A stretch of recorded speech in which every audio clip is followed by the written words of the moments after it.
got friends only wanna talk business. I got expensive, cause winning's expensive. I got expensive, cause winning's expensive. I've been winning all the war. I've been beating all the war. And I've been shutting down the stars. Welcome to Put That Coffee Down, the Freight Sales Show for Closers. My name is Kevin Hill. I'm your host today. We have a very special episode talking about FreightTech.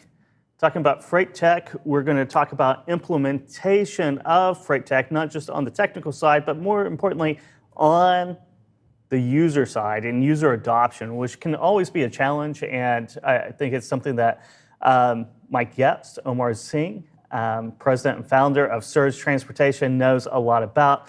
So we'll talk to Omar here in just a second. But before that, I want to announce our annual FreightTech Top 100 Awards. The nominations start on July 5th. So we'll be announcing those during F3 here in Chattanooga on November 3rd. But the nominations, the first step in the process, starts here on Tuesday, right after the July 4th holiday. So July 5th, everything will be opened up. We'll be promoting that. You can find where to nominate on freightwaves.com, and we'll have all that published next week. I'll be out here touting the FreightTech 100 week after week, as well as FreightWaves Now and throughout FreightWaves TV and freightwaves.com. But yeah, we start with July 5th, so anyone can nominate a FreightTech company to be included in the top 100. We take those nominations, and then we have a special committee of industry experts who then vote on the top 100, and the top 25 goes to the auditing company where they tabulate the votes, and then it's announced on stage at F3 on November 3rd. So it's that time of the season. We've had some really great companies be part of the top 25 and moving up and down. So if you have a FreightTech company that you want to nominate, someone out there that has really boosted your business, by all means, go to freightwaves.com here on July 5th and submit that nomination. Very easy to do and, of course, free. So with that, let's talk about implementing FreightTech and some of the challenges and hurdles on all sides with my friend here, Omar Singh from Surge Transportation. Omar, how are you doing today? Kevin, good to see you. Always good. I'm in the Florida office today, if you notice the different background. So yeah. How's the Florida office doing these days? Oh, it's doing well. You know, we brought everybody back in October, moved into a new space. We had been remote for 2 years down here, and it's going great. You know, couldn't be happier to breathe some life back into this office and build this team again. So Good. So let's talk about building teams. Let's talk about what's needed to build teams. And in these days and times, it's all about technology to really boost the efficiencies of any freight brokerage. And the more technologies, the better, the more efficient you'll be working, more sales you'll be doing, and the bigger the margin, right? That's the idea. That's the hope, right? That's the promise, right? Right. Yeah. That's the promise. It doesn't always happen that way, but that's the promise. So, it goes back to the FreightTech Top 100. There's a lot of businesses out there, a lot of technology for the freight industry. A lot of those are new technologies, just because the big boom in FreightTech's only been around 5 or 10 years. Right. So there's a lot of different options and a lot of competitors offering the same solutions, and you talk about the end result of having that application or having that technology in-house, but even the shopping phase of the whole process can be confusing and overwhelming and difficult. Yeah, it is. I mean, I would say from a consumer standpoint, yeah, there's almost endless options, it seems like, for whether it's a pricing tool or analytics tool or carrier sourcing tool, safety monitoring tools, even you call it, dozens of load boards now. It's sort of, you want to keep an open mind to saying, I want to see everything that's out there, evaluate everything that's out there and then choose the best product for my team, for my workflow or business model, whatever it is. But it's almost impossible to evaluate everything out there because it just keeps on coming, or there's so many options. So at some point, whoever kind of gets your attention, you have to ultimately, I don't know, we can't look at everything. Look at 2 or 3 and pick one and go. You really can't. You really can't. I always get people who hit me up, ask me about recommendations for TMS systems. Because, I mean, it's very difficult to shop for TMS, and I tell them all the time, I've used 2 in my life as a freight broker. I've talked to numerous TMS companies, as a part of the show and being at FreightWaves and the media side, but I haven't used any of those, right? So I can't really give you a recommendation. I can tell you who's using it and kind of connect you with those people there, but as my own evaluation, especially for TMS systems, and it goes with a lot of technology. I'm not a day-to-day user, so there's very little guidance I can give, and it's hard to,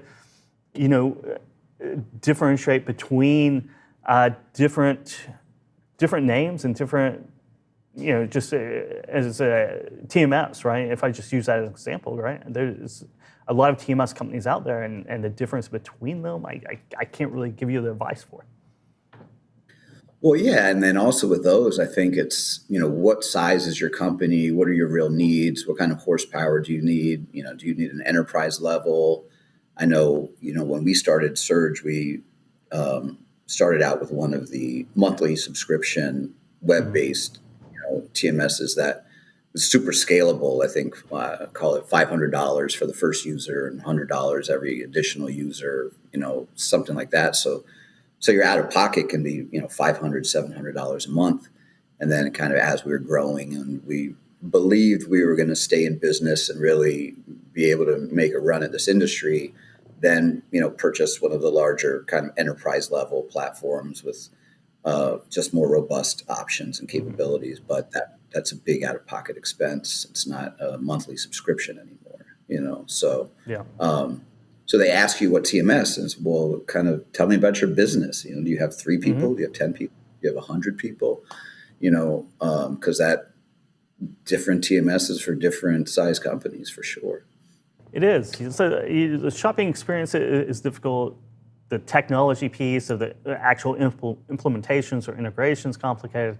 But let's focus in on maybe the most complicated of all.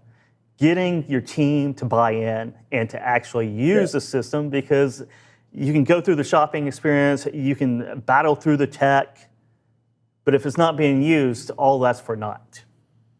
Yeah, absolutely. And I'll be honest with you. I think I'm on a bit of a confession tour here this month in talking about it because I do. I feel like I really researched these products and different tech options well, and I put a lot of time and energy into it, and I feel badly that my the vendors put a lot of time and energy into coming to the office and selling their product, right? And if it's not coming to the office, it's at least online meetings, and then I put all of the time into making the decision for the company, but just truth be told, I'm learning the hard way that I didn't put enough time into onboarding the team, getting their buy-in, showing them everything that the vendors showed me, for hours and hours and multiple visits and multiple conversations, and kind of just thinking to myself, if I say I vetted this product, let's use it, it's going to be good, that people will say, okay, we're going to use it, it'll be good. And it's not the experience that we're having at all.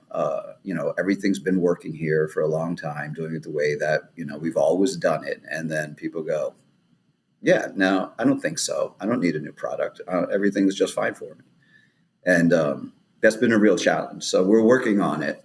But it's hard because now I'm, say, 90 or 100 days into something being available, and people decide, well, no, I haven't used that. It's been here, and so I don't really want to use it. And we try to retrain and reintroduce it and see what product release, 1.2 is out, and it's a real challenge. So we're struggling with it here. I mean, it's exciting to see new products that are out there, and it's exciting to try to implement them. But yeah, when it just falls flat at the user level, kind of, shame on me, I guess I have to say, because I think that if I had prepared the team better ahead of time, we probably would have gotten better results.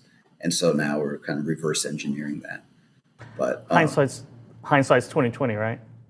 Yeah, for sure. It just is. So let's go back to, you're talking about getting everybody more involved. What have you learned from the process? If you had to do it over again, what would you do differently when it comes to, rolling out different technologies? Well, I would say probably a few things. Number one is the buy-in, right? I wrote that little tagline: if you don't have buy-in, then don't buy it. Because, I bought several things first and then thought I would get buy-in, and I didn't. And so, and a lot of tech it can be expensive, right? And it adds up, especially if you do multiple, options to see what works best. But so I think buy-in first before buying it is one of the things I would do differently. The other thing is, with a lot of this automation and just trying to capabilities of doing more with less, I'll use, say, a book it now capability for, different integrations to our TMS, whether it's the large legacy load boards or other companies that are coming out with their own. It takes away the carrier sales reps' commissions if something gets booked automatically, unless you build all kinds of rules around it. But the incentive comp is huge. I think it's been huge in our company to say we're going to introduce a technology which, unless we really think carefully about it and how to deploy it and incentivize it across the team, to a certain extent, they're losing incentive if they let automation come into the workflow. So it's kind of how do we bring automation in to make you more efficient, but not lose any money or lose commissions. And so we're struggling with how to kind of assign either carriers, to reps, or locations to reps, or customers to reps, so that if something gets booked automatically because of a relationship, that rep is getting recognized.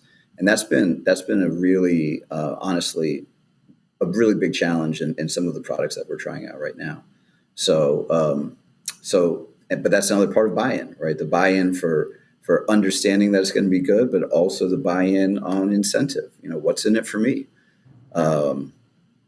There's gotta be something in it for them. There's gotta be something more. It certainly can't be punishment, that we're going to let automation come in and not replace you, but, add to our overall capacity. It's easy to say that, but, So. Yeah, again, we're talking to Omar Singh here from Service Transportation, and I forgot to mention, it's all based on your article on FreightWaves.com that you published earlier in June, Obstacles to Implementing FreightTech, so you can go to FreightWaves.com and pick that up too. Yeah, so I think automation has kind of morphed in from, you're not being replaced, but it's almost like another competitor in with you on the automation, because frankly, you want to automate things, not to trim expenses a little bit, but to make it simpler, faster, easier for everyone involved, which kind of cuts out the salesperson in a lot of respects. So it's almost like a competitor. It reminds me of The Office, the episodes where they built the website and they wanted all the salespeople to sell and then book it through the website where they didn't get commissions. Right. Yeah, exactly. Because you're right. It's like, so as a company, we're thinking, if I create this automation, then the company can keep growing without adding or whatever. But then you go to your reps and they say, what's in it for me? There's nothing in it for me if I book it through the website. There's nothing at all. So why would I push this product onto our carrier base? I want them to call me and deal with me. So there's literally nothing in it for me unless you revamp the whole customer assignment and carrier assignment in this organization so that somehow I get recognized. There's just nothing in it for me, so I'm not going to use it. And that's a challenge to revamp. So it's kind of like either asking them to revamp the way that they do their work, or asking us at the sort of management level to revamp our compensation structure. And so it's exciting that the technology promises you're going to be able to do more with less, but someone's revamping something, and that part of it's not easy. So you have the competition aspect of it. A lot of people in logistics are kind of set in their ways. When something works for them, they don't really like change. They don't really like change. They like to do things the way they've always done it. If it ain't broke, don't fix it. Exactly right. So you have vendors trying to sell you technology, and then you have to turn around and as you said before, it's like, well, I vetted this. This is great. People are just going to use it. It's almost like you have to, like you're a carrier salesperson too, right? You're going to turn around. You have to sell a load. You have to sell the technology to your entire team. You can't just expect them to follow your lead. You kind of have to really get into the sales game and sell it. Yeah, well, you're right. Yeah, it's completely internal competition. So that's been, I think, the biggest struggle. And we're still struggling with it because revamping comp and revamping incentives these are big deals. And no one really likes it when you tweak that either, right? So, And if we move outside of maybe even competition, like tools to make your life easier, your team's life easier, right? It doesn't mean touch compensation. It's really like making their non-productive or tedious detail-oriented or details that are tedious and no one likes to do, like entering things in the CRM. Maybe there's not any technology to cure that, but to free up your time to do what you really want to do, it takes a lot of internal sales to really sell people on trying to do something different, introducing new steps into their workflow. Yeah, it's the change factor. You're right. I mean, people, if you're already successful at what you're doing, and like you said, in introducing, the FreightTech companies, this is really kind of 5-10 years old, and some people have been doing it, for decades. And so you kind of say, you've been doing something well for so long. You've been doing something well for 10 years. You've been doing something well, whatever, for 15 years. And it's always worked. And you've always been profitable. And you've always had a carrier base or a following or, developed customers. And now we want you to do it differently because we think you're going to do it better. It's kind of like, yeah, right. No, I don't think I want to do it differently. I think I just want to keep doing it well. And everything that's always worked for the last 10 years is always also going to work for the next 10 years. And that's the thought. But, is it always true? I guess time will tell, so some of these things have to be adopted, I think, in the next, call it 5 or 10. But some of them, there's an old guard and there's an old way of doing things that's always worked. And you're not going to tell them that it has to change. It's hard. Well, even if you're sales is like running your own business as well. You're running your own book. As a company, you have to innovate. You have to get ahead of the curve. You have to get out there and innovate. And if you're sitting at a desk working for somebody else, you still have to innovate and get ahead of the curve. That's job security. Right. Yeah, I mean, it's the expectation. I think I forget who I was talking to recently. Was saying we used to go by the rule of one person per $1 million in revenue in terms of headcount, just at a high level. And I said, with all of the technology that's coming out, it's now it's really one person per $2 million in revenue.